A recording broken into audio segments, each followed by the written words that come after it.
안녕하십니까. 마케팅 사피엔스 대표 고준호입니다. 오늘은 지난 시간에 이어서 블로그 글쓰기에 대해서 말씀 나누고자 합니다.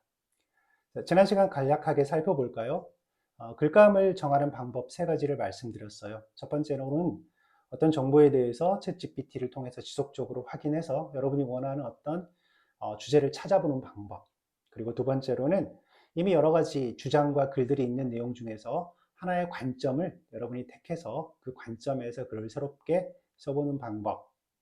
그리고 마지막 세 번째로는 이 글을 쓰는 과정에 있어서 검색 엔진 기능이 중요하니까 블로그의 상위권에 노출시키기 위해서 제목이나 키워드를 어떻게 뽑을지 이런 내용들을 제가 간략하게 말씀을 드렸습니다.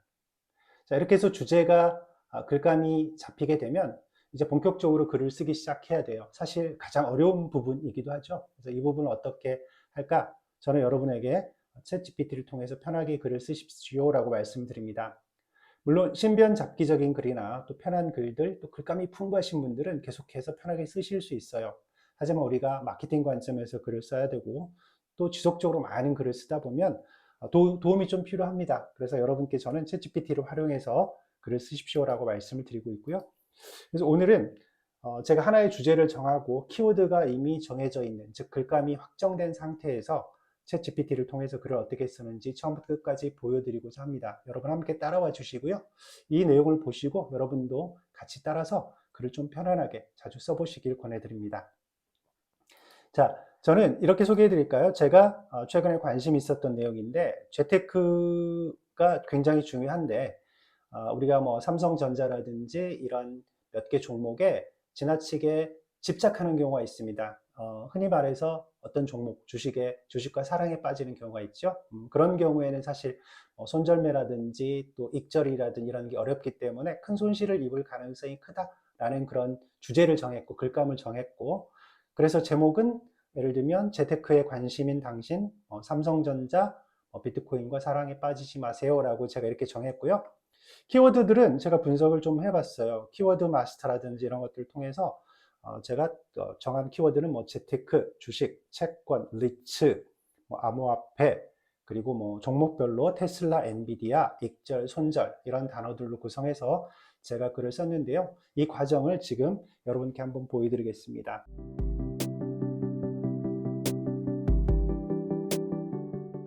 자, 첫 번째 챗GPT를 켜시고 여기서 이제 역할 부여부터 시작을 해보겠습니다. 챗GPT에게 너는 블로그 글을 잘 쓰는 조수야 라고 이렇게 첫 번째 챗GPT에게 역할을 부여합니다. 그리고 두 번째로는 오늘 뭐 해야 되는지 알려줘야겠죠. 오늘은 재테크를 주제로 블로그 글을 잘 써야 해. 이렇게 돼 있죠. 그리고 세 번째로 중요한 부분이 어떤 참고 자료나 이런 것들을 제시하는 거예요. 그래서 제가 생각하는 거는 그 네이버 블로그에서 상위권에 노출하기 위해 다양한 로직들이 있는데 그 중에 예를 들면 C랭크 이런 게 있죠. C랭크를 한번 볼까요? 자, 보시면 자, 이렇게 주제별로 출처의 신뢰도와 인기를 반영하는 C랭크 알고리즘 해서 이 하나의 알고리즘이 있습니다. 그러면 예를 들면 이 알고리즘에 맞게 글을 써라 라고 챗GPT에게 하나의 레퍼런스라고 하죠. 참고 자료를 제공하고 싶다 그러면 이거를 그냥 쭉 카피를 해서 편하게 카피하시면 됩니다. 쭉 내리셔서 카피 하셔가지고 이 내용을 챗GPT에게 참고 자료를 제공하면 됩니다. 끝까지 쭉 볼까요? 좀 내렸습니다. 쭉 됐고요. 자, 여기까지 복사를 해서 여기에 챗GPT에 가서 첫 번째 역할, 두 번째 임무, 그리고 세 번째로 참고 자료, 네이버 정책을 참고해서 글을 써 라고 해보겠습니다. 그리고 이제 이 글을 제가 붙여넣기 주면 됩니다. 자, 이렇게 해놓으면 챗GPT가 이제 뭘 해야 되는지 알게 되겠죠. 그래서 여기까지 정리한 다음에 그 다음 단계로 이제 구체적으로 서론, 본론, 결론을 글을 한번 써보겠습니다.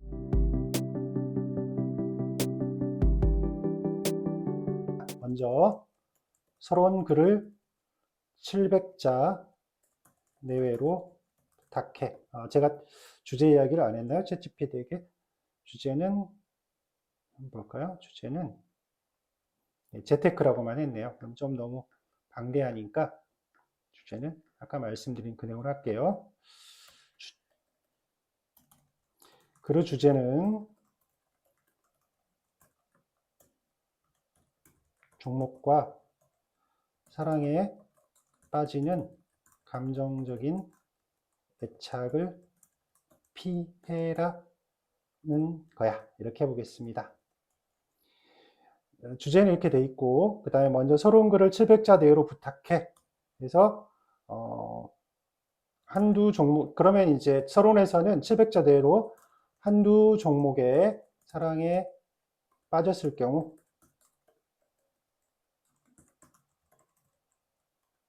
위험을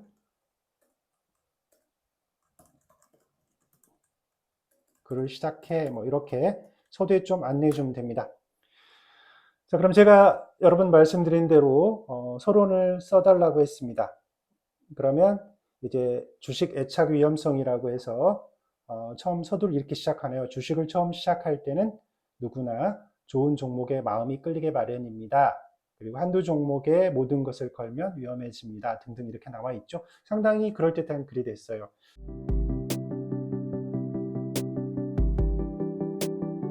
그러면 두 번째로는 제가 본론을 써야 되는데 본론을 이렇게 볼까요? 본론을 뭐라고 하냐면 지금부터는 본론을 써줘. 2000자로 할까요? 2000자 내외로 써줘. 이렇게 하시고요. 그리고 써줘 하고 예를 들면 뭐 이제 본론에서 여러분이 생각하고 있는 내용들이 있을 거 아니에요? 한두 종목에 소위 말하는 몰빵 투자 있을 때 위험 그리고 위험 회피 방법 그리고 종목별 예를 들면 뭐 주식, 채권, 대체 등 종목별 투자 방법을 주제로 써줘 이렇게 볼까요? 뭐라고 나오나 봅시다. 자, 그러면 지금부터는 본론을 써줘 해서 2000자 정도로 합니다.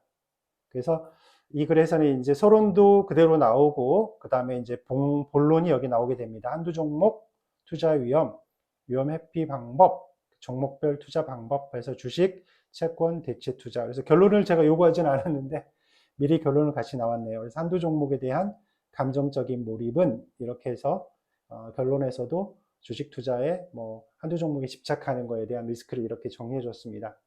자, 보시는 것처럼 여러분이 지난 시간에 말씀드린 것처럼 주제 글감을 정하게 되면 챗GPT를 켜시고 그 글감에 관한 내용을 글을 써달라고 요청하시면 됩니다. 그래서 첫 번째 챗GPT에게 역할 부여하고 임무 부여하고 참고할 자료를 주시면 되고 서론, 본론, 결론을 따로따로 써서 여러분이 합치는 게 좋아요. 이게 이제 두 가지 관점에서 유효한데요. 첫 번째로는 혹시 무료 버전을 아직 쓰고 계시면은 이 토큰이라고 하죠. 많은 양의 많은 글을 동시에 쓰는데 한계가 있습니다. 그러다 보니까 서론, 본론, 결론을 조금씩 쪼개서 쓰는 것이 훨씬 효율적으로 쓸 수 있고요.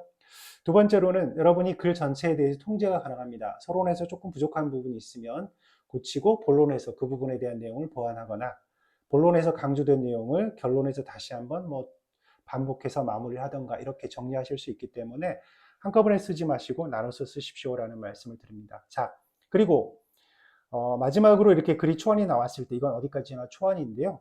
여러분께 제가 말씀드리고 싶은 거는 두 가지 정도는 우리가 글을 좀 보완해 보시는 게 어떨까 하는 겁니다. 첫 번째로는 챗GPT는 아무래도 사실을 인지하지 못하고 오류가 있는 내용을 사실처럼 이야기하는 현상이 있을 수 있습니다. 저희가 흔히 말하는 할루시네이션이라고 하는데요. 이 때문에 저희가 팩트 체크를 좀 해볼 필요가 있고요. 두 번째로는 서론과 결론 정도에서는 여러분의 어투나 또 여러분이 생각하는 주장과 맞는지 좀 읽어보면서 글감을 다듬을 필요가 있으세요.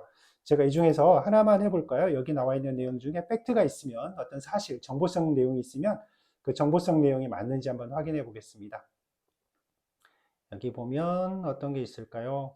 다행히 여기는 지금 어떤 뭐 구체적인 수치라든지 뭐 지역이라든지 정책이라든지 이런 내용들이 들어있지 않네요. 다행히 오늘 내용엔 그런 게 없으니까 다행인데요. 그 부분은 꼭 팩트 체크를 해보시기 바라고, 그럼 두 번째로 제가 결론 부분만 한번 문맥을 한번 볼까요? 자, 한두 종목에 대한 감정적인 몰입은 자, 위험한 전략입니다. 그리고 주식시장은 예측할 수 없는 변수들로 가득 차 있으며 또 균형 잡힌 접근이 필요합니다. 그리고 마지막으로 꾸준하고 냉정한 투자 원칙을 지켜나가는 것입니다. 라고 돼 있어서 끝마무리가 조금 약한 느낌이 있네요. 그런 경우는 제가 끝마무리 조금 달리 해보겠습니다. 그리고 마지막으로는 자, 그러면 결코 뒤돌아보지 말고 이익 실현하면 떠나라는 관점에서 제가 이렇게 결론 부분은 목표에 도달하면 뒤돌아보지 말고 떠나세요라고 하고, 관련한 내용들은 제 문구대로 좀 바꿨습니다.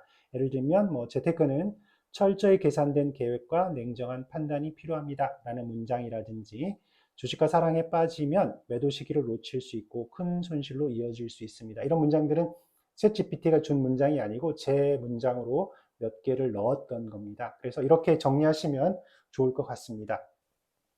자, 정리해보면 오늘은 지난 시간에 이어서 글감을 가지고 글 쓰는 방법을 알아보았습니다.